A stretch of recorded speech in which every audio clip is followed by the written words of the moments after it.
Shalom jemaat yang dikasihi Tuhan. Mari sebelum kita membaca dan merenungkan firman Tuhan, kita berdoa. Tuhan Yesus yang baik, terima kasih. Kami bersyukur untuk kasih setiamu yang boleh Engkau nyatakan di dalam hidup kami. Kami boleh ada sebagaimana kami ada, itu karena kemurahan-Mu.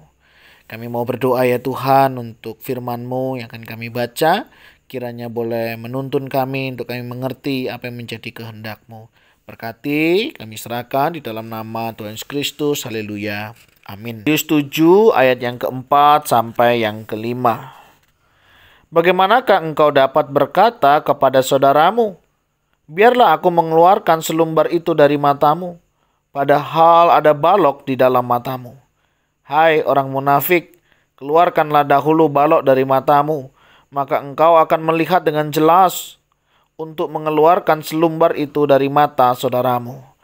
Demikianlah firman Tuhan, mari kita merenungkannya. Tema renungan kita hari ini adalah mengeluarkan selumbar. Seringkali setelah kita mengalami rasa sakit yang tidak seharusnya akibat dosa orang lain terhadap kita, kita yang tersinggung kemudian menjadi pelaku sebagai cara kita menanggapi ketidakadilan, baik yang terjadi dahulu atau mungkin masih berlangsung. Jadi, meskipun kita mungkin telah melakukan sedikit atau bahkan sama sekali tidak menyebabkan dosa yang pertama, kita sekarang telah menambahkan dosa kita sendiri ke dalamnya. Dan dosa kita sendiri itulah yang harus kita tangani terlebih dahulu. Dalam bagian yang sering kita dengar dari khotbah di bukit ini, Yesus menekankan pentingnya menangani dosa kita sendiri sebelum mencoba untuk mengatasi kegagalan orang lain. Ini bukannya mengesampingkan apa yang saudara kita telah lakukan, melainkan menegaskan bahwa kita sulit bersikap objektif terhadap dosa orang lain ketika ada balok di mata kita sendiri.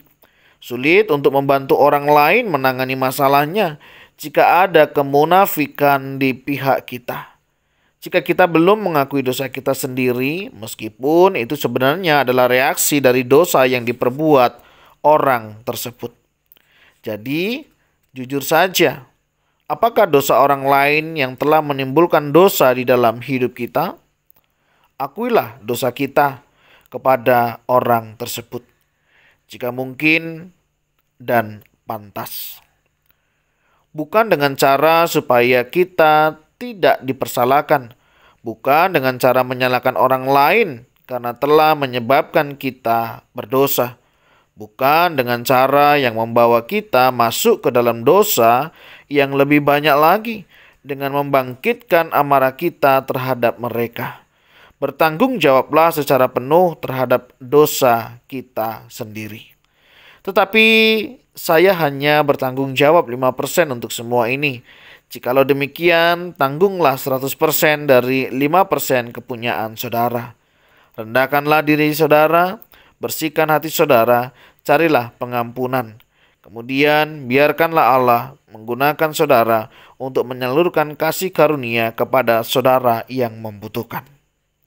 Sebagai perenungan kita, apakah saudara memiliki hubungan yang retak dengan orang lain?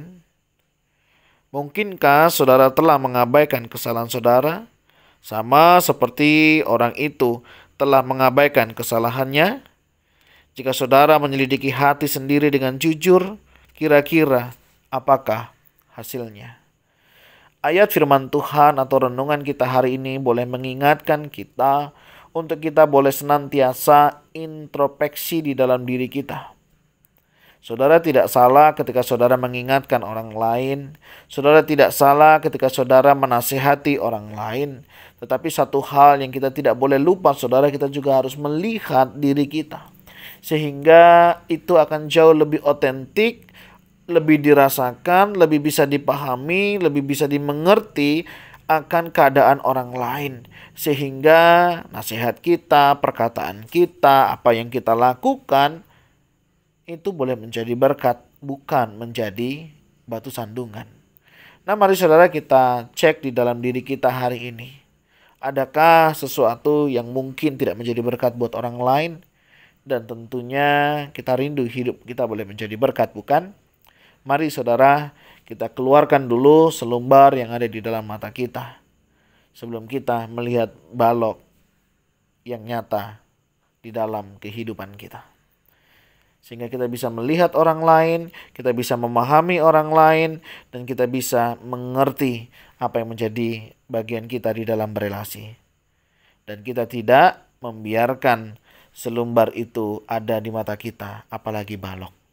Mari saudara, kita terus belajar introspeksi di dalam diri, melihat di dalam diri sebelum kita melihat kepada orang lain.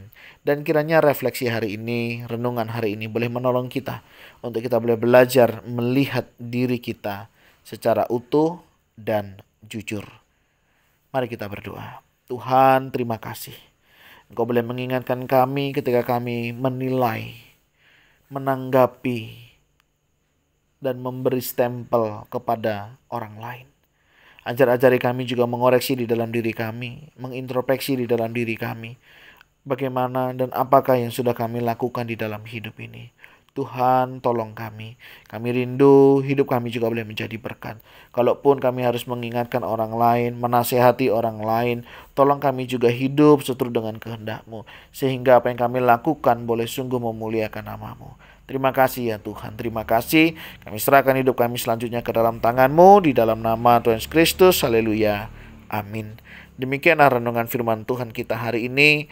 Kiranya boleh menolong kita untuk kita boleh melihat diri kita secara utuh dan orang lain dengan lebih baik lagi. Kiranya Tuhan Yesus memberkati kita sekalian. Shalom.